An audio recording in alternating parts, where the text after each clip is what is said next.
우리 지난주 말씀의 제목이 기억하시나요? 스데반 안에 계신 성령님이란 말씀으로 은혜를 나눴습니다. 여러분, 스데반 집사가 마지막으로 했던 기도의 외침은 주여 이 죄를 저 사람들에게 돌리지 마소서라고 외치고 그는 끝내 잠들었죠. 오늘 그 말씀의 제목을 꼭 붙들고 오늘 이 말씀을 들어보시길 바랍니다. 오늘 말씀의 제목은 사울에게 임한 성령님입니다. 오늘은 성령 강림 후 세 번째 주일입니다. 지난주 스데반 순교 사건에 사울은 잠시 언급됐고 여전히 그 이후에도 기독교인들을 잡아오기 위한 일에 열심을 내었습니다. 바울은 예루살렘에서 다른 지역에 이 다메섹까지 가기 위한 법적 효력이 있는 공문까지 만들게 됩니다. 그곳까지 흩어져 있던 그리스도인들을 잡아서 박해하고 옥에 넣으려고 했기 때문이죠.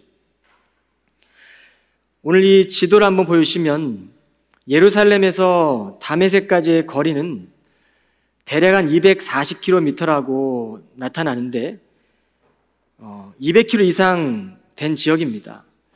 이 먼 길을 사울이 흩어진 그리스도인들을 핍박하는 데 얼마나 열심을 내었는지 우리는 알게 되죠. 오늘 9장 1절로 3절에 보면 사울은 주님의 제자들을 모조리 잡아 죽이겠다는 기세로 여전히 살기 등등했다. 그는 대제사장을 찾아가서 요구하기를 다메섹에 내려가서 그 도를 따르는 사람들을 보기만 하면 남녀를 가리지 않고 모조리 예루살렘으로 붙잡아 올 테니 다메섹에 있는 여러 회당들에 보내는 공문을 써달라고 하였다. 공문을 받은 뒤 사울이 길을 떠나 다메섹에 가까이 이르렀을 때였다. 갑자기 하늘에서 눈부신 빛이 내려와 사울을 둘러쌌다. 여러분, 사울이 이렇게까지 그리스도인들을 박해했던 이유가 무엇일까요? 그는 율법과 전통을 엄격하게 지킬 것을 요구했던 바리새인이었습니다. 바리새인들은 십자가에 달린 예수가 하나님께 저주받은 것이라고 여겼습니다. 그러기에 기독교 신앙이 예루살렘 성전과 유대계 율법에 도전한다고 느꼈기에 그들은 강하게 분노했던 것입니다. 그러니 십자가 처형을 당한 예수가 하나님의 아들이라고 전파하는 이 믿음의 도는 사울에게 볼 때는 하나님께 대한 신성 모독죄였던 것이죠. 바울에게 그리스도의 도를 전하는 사람들은 경계의 대상이었고 이런 복음이 온 세상으로 퍼져 나가게 될 것을 우려하여 서둘러서 가고자 한 것입니다. 여기서 우리는 바울이 태어난 고향 땅에 대해서 잠깐 살펴보려고 합니다. 그가 태어난 곳은 길리기아 다소라는 지역입니다. 다소 지역은 당시 교통과 상업과 교육에 발달된 도시였죠. 로마 제국의 지방 행정 수도였습니다. 그래서 바울은 태어나면서부터 로마 시민권자가 되었습니다. 그의 아버지에 대한 기록은 성서에는 나와 있지 않지만 성서학자들의 주석에 보면 길리기아에서 그 아버지는 수공업으로 로마 시민권을 얻었을 거라고 추측합니다. 염소털을 만드는 의류업이나 텐트를 만드는 직업을 갖고 있었다라고 말합니다. 어쩜 이곳에도 1세대로서 살아가며 미국에 와서 이민자로 힘든 일을 겪으며 자녀를 세운 분들이 계실 것입니다. 그리고 2세대들은 그 1세대의 부모의 사랑과 노고를 통해 오늘날 이 미국 사회 가운데 진출하게 된 것이죠. 바울은 다소라는 이 헬라 지역에서 이민자였고 디아스포라 유대인으로 성장했던 것입니다. 그러니 바울은 어려서부터 유대의 히브리 문화와 로마식 헬라 문화인 이중 문화를 배우며 성장하게 됩니다. 그의 이름에서 이 사실을 볼 수 있는데 바울이라는 이름은 헬라식 이름으로 하나님께 묻다라는 뜻을 갖고 있습니다. 사울이라는 이름은 히브리식 이름으로 작은 자라는 뜻을 담고 있습니다. 여러분, 그의 이름을 사도행전을 묵상하며 보았더니 13장 전까지는 사울로 기록되어 있고 13장 13절부터 그의 이름이 바울로 기록됩니다. 13장 13절에 보면 바울과 동행하는 사람들이 바보에서 배 타고 밤빌리아에 있는 버가에 이르니, 바울은 이방인 전도를 위해 이제는 이방인 지역으로 들어가게 되죠. 그리고 이방인들을 위해 복음을 전해야 했기 때문에 그의 이름을 이제는 그리스식 이름인 바울로 바꾼 것이라고 추측해 볼 수 있습니다. 오늘 본문인 사도행전 9장에는 이 사울의 회심 사건과 성령의 신비한 일들을 기록하고 있죠. 그 신비는 유대교 신학을 뛰어넘어 오늘 시간 기독교 복음이 온 세상을 향해 가게 되는 하나님께 하시는 놀라운 일들을 기록하고 있습니다. 주님께서는 사울이 추구하던 유대교 신학을 어떻게 내려놓게 하셨고, 예수 안에 나타난 하나님의 의가 바울의 마음 중심에 어떻게 자리 잡아가고 있는지 우리는 오늘 살펴볼 것입니다. 첫째로 내가 떠난 끝난 자리에서 예수의 십자가를 만나게 된다. 9장 4절로 9절 말씀해 보면 사울은 그만 땅에 엎드려지고 말았다. 그때 한 음성이 사울에게 들렸다. 사울아, 사울아, 내가 어찌하여 나를 핍박하느냐? 사울이 물었다. 당신 누구십니까? 그러자 대답이 들려왔다. 나는 내가 핍박하는 예수다. 이제 일어나 성 안으로 들어가라. 그러면 내가 해야 할 일을 말해줄 사람을 만나게 될 것이다. 사울과 함께 길을 가던 사람들은 말을 잃고 멍하니 서 있었다. 그들에게는 단지 소리만 들렸을 뿐 아무것도 보이지 않았다. 사울은 땅에서 일어나 눈을 떴지만 아무것도 보이지 않았다. 그의 일행의 손에 이끌려 다메섹 성 안으로 들어갔다. 사흘은 사흘 동안 앞을 보지 못하는 상태에서 아무것도 먹지도 마시지도 않은 채 지냈다. 여러분, 다메섹 도상에서 주님의 빛을 본 후에 사울에게 어떤 일이 일어납니까? 사울의 시력을 잃어버리게 됩니다. 주님과의 만남은 사울에게 말할 수 없는 충격으로 다가왔을 것입니다. 그는 이제 다메섹까지 다른 사람의 손을 의지해 걸어야만 했습니다. 살기 등등했던 사울에게 이제는 스스로 걸을 수조차 없던 지경이 된 것이죠.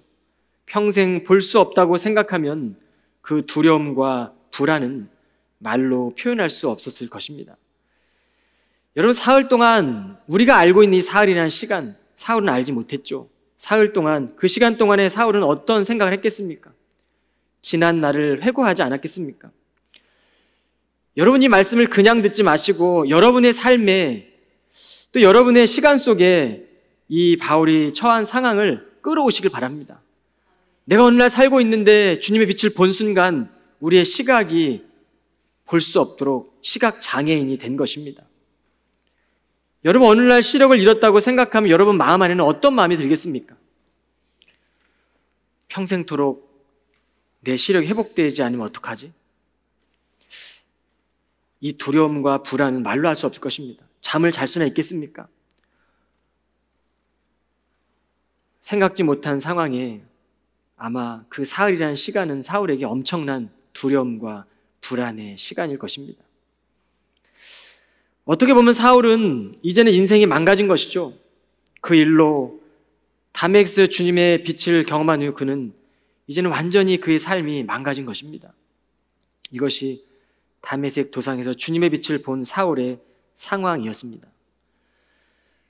우리는 성경을 통해 빛 가운데로 나아가십시오. 회복이 있습니다. 빛 가운데로 나아가면 주님을 볼 것입니다. 빛 가운데로 나아가면 우리 안에 새 마음이 임할 것입니다라고 늘 날마다 듣지만 오늘 사울에게 임했던 주님의 빛은 완전히 망가지고 어떤 것도 할 수 없는 존재가 되어 버린 것입니다. 이것이 사울을 부르신 하나님의 부르심이었습니다. 여러분, 부르심은 내가 이전에 믿었던 그 모든 기반이 완전히 무너지고 흔들리는 것부터 시작이 됩니다. 현대인들이 가장 두려워하는 것이 무엇일까요? 아니, 저와 여러분이 가장 두려워하는 것이 무엇일까요? 실패 아닙니까? 거절감 아닙니까?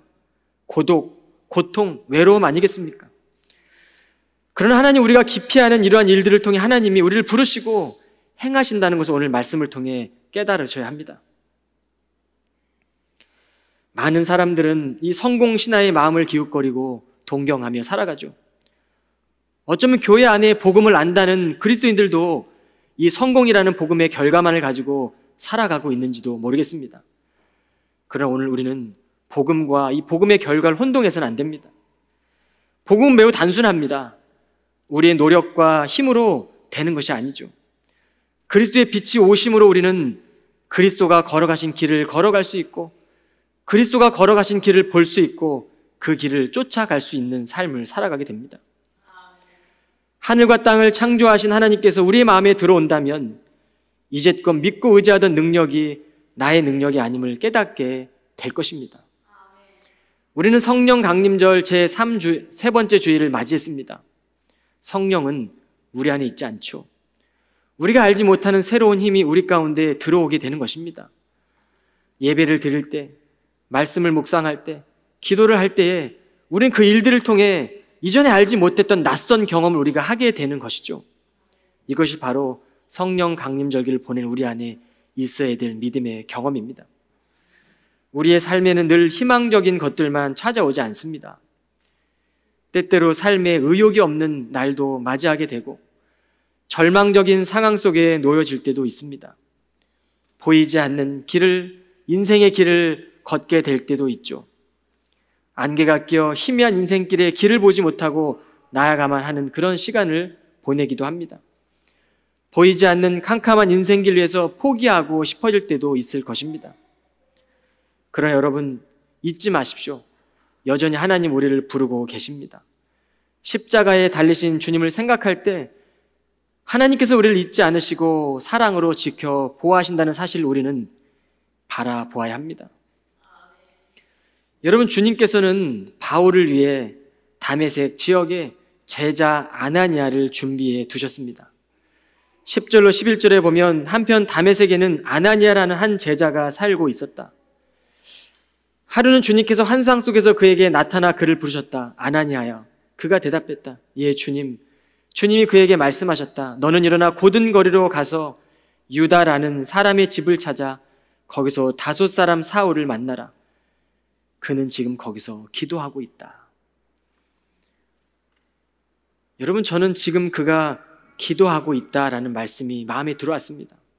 앞을 보지도 못하고 먹지도 마시지도 못하는 상황에서 그는 지금 가장 겸손한 모습으로 기도하고 있는 것이죠. 며칠 전까지만 해도 의기양양하던 사울이 유다의 집에서 기도를 하고 있다라고 성경은 말씀합니다.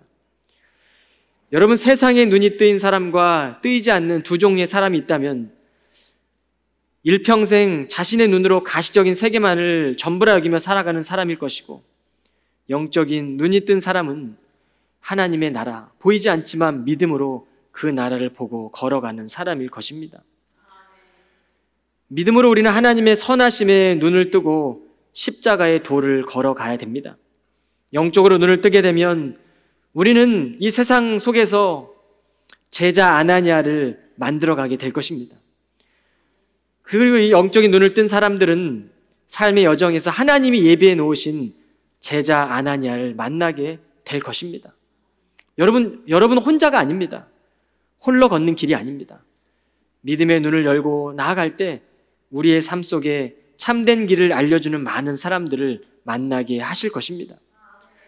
9장 17절로 18절을 보면 사울 형제여, 당신이 이리로 오는 도중에 당신에게 나타나셨은즉 주 예수께서 당신을 다시 보게 하고 또 당신이 성령으로 충만하게 되도록 하기 위해 저를 여기 보내셨습니다.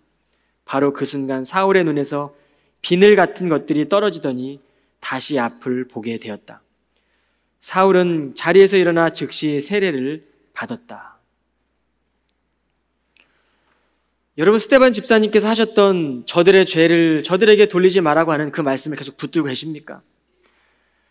하나님의 사람들은 그렇게 살아가고 있지만 여전히 우리는 여러 가지 고난과 위협과 박해 가운데 살아가게 될지도 모르겠습니다. 그러나 세례를 받는 순간 오늘 사울의 눈은 다시 띄어지게 됩니다. 바울에게 예수가 달리신 십자가는 이전까지는 큰 장애물이었는데 세례를 받고 성령의 충만에 눈을 떴더니 바울에게는 그리스도의 십자가만을 자랑하는 삶을 살게 되었던 것입니다. 이제 바울은 그리스도의 고난을 채워가는 삶을 살아갑니다. 믿음은 보이지 않는 이 하나님 나라를 확증해 나가는 것이죠. 여러분, 그리스도의 이름으로 받게 되는 고난은 말할 수 없는 축복이 됩니다.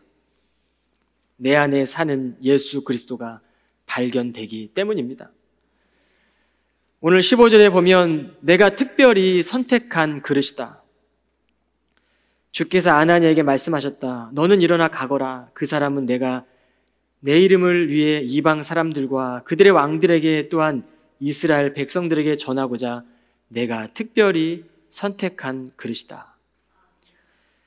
주님은 사울을 쓰시기 위해 다메섹에서 그의 이름을 2번이나 부르시죠. 사울아, 사울아.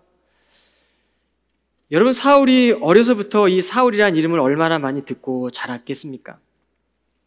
그러나 오늘 다메섹에서 들었던 이 이름은 자신의 이름이 불려진 것은 아닙니다.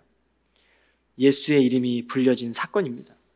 사울이 그날 들은 소리는 그동안 사울이 박해하던 예수의 음성이었고 하나님이 선택하신 음성이었고 내가 택한 그릇이라는 것을 시작하기 위한 음성이었습니다.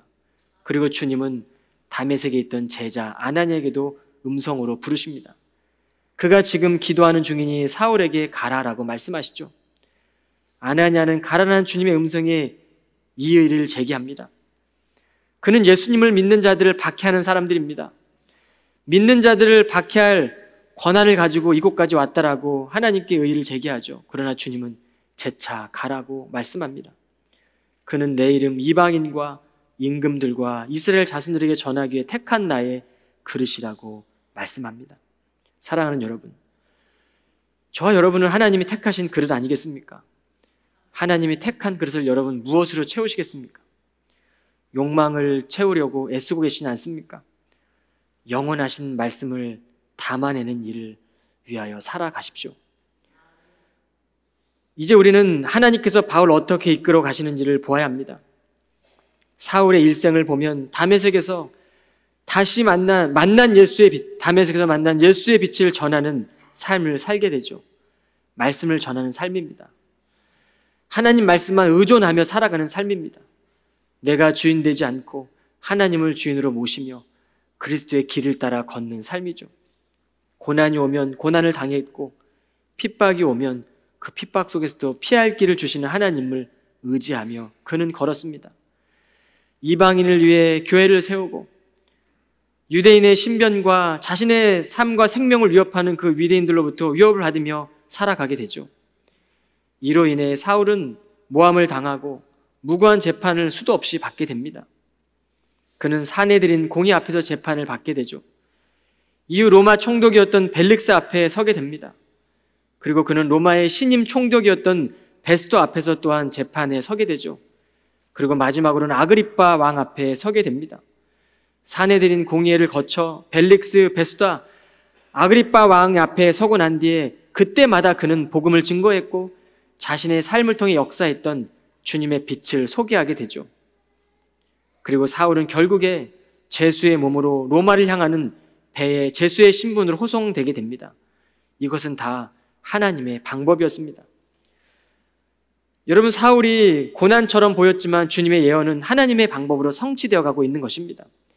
임금들 앞에 서게 된다는 그 하나님의 말씀을 하나님은 하나님의 방법으로 재판장 앞에 서게 하시고 그의 복음을 기록하게 하시고 그들 앞에 복음을 증거하게 하시는 하나님의 방법이었습니다. 로마로 가는 길에 독사에 물릴 뻔한 경험도 하나님의 일을 드러내는 사건이 되었습니다.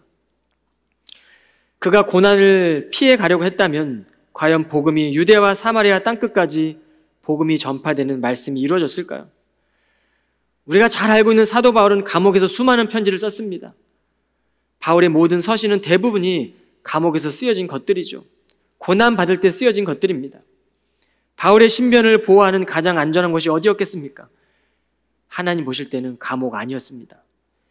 유대인들의 생명을 위협하는 그 고난을 피할 수 있는 그 가장 피난처와 안식했던 그 장소가 바로 감옥이었죠.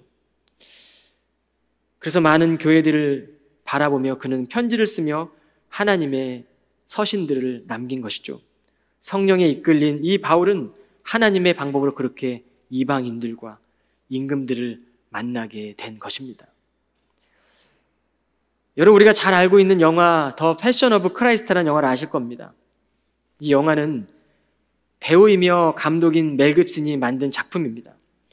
그는 배우로 출연하진 않았지만 딱 한 번 영화의 절정이라고 할 수 있는 십자가 처형 장면에서 등장을 합니다. 물론 얼굴이 나오진 않습니다. 예수님을 땅에 눕히고 대못을 손에 들고 못 박는 그 로마 군병의 손이 바로 멜 깁슨의 손이었다고 합니다. 그는 그 장면을 통해 자신이 예수를 못 박아 죽인 장본인이라는 것을 영화 속에 표현하고자 했던 것이죠. 그런데 이 영화가 만들어지기까지 많은 고난이 있어야만 했습니다. 예수의 순한 이 12시간의 이야기만으로는 흥행할 수 없다고 제작사들은 단정했습니다. 결국 그는 자신이 제작사가 되어 영화를 만들게 됩니다.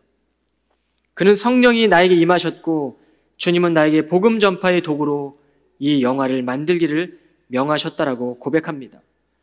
그런데 개봉 첫날부터 극장마다 부흥이 시작되고 강도와 살인범이 영화를 보고 회개하고 자수하며 낙심자들이 다시 회개하며 주께 돌아오기 시작합니다.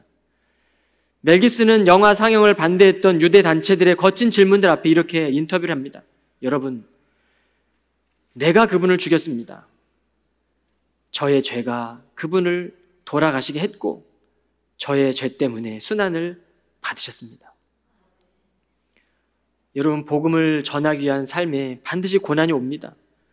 누구에게나 고난이 있습니다.